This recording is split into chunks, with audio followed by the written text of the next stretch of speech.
So the crop tool in CreateSpace is found right over here, right below the gradient.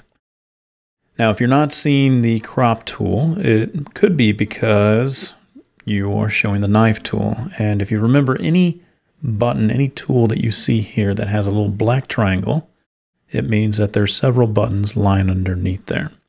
So if you left click and hold, we'll see that we have those options available to us, and the crop tool is the one that we want to select. So what the crop tool will do is the icon will change to a different selector.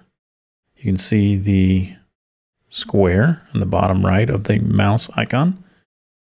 Well, if we left click and hold, we'll see a box. Whatever is inside of the white box will be kept.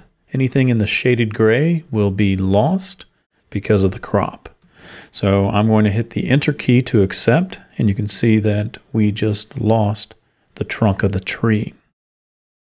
Now I'm going to do this again because a lot of times you're going to have more than one shape that is on your mat when you may be utilizing the crop. So to simulate this, I'm going to duplicate the tree here. So now I have two trees. I'm going to go back to the crop, and I'm going to select it again. Now again, I didn't do anything different.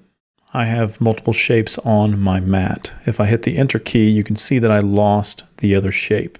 That's because CreateSpace didn't know that I just wanted to crop the selected shape. So in this example, I'm going to select the shape first, then I'm going to the crop tool. And notice that we have this tiny bounding box here. That signifies that you have selected it before the crop. And if we check mark this up here, where we want to crop the selection only, let's go ahead and do that box again. And then I'm going to hit the enter key. You can see that the other shape remains intact. So that is the crop tool inside of CreateSpace.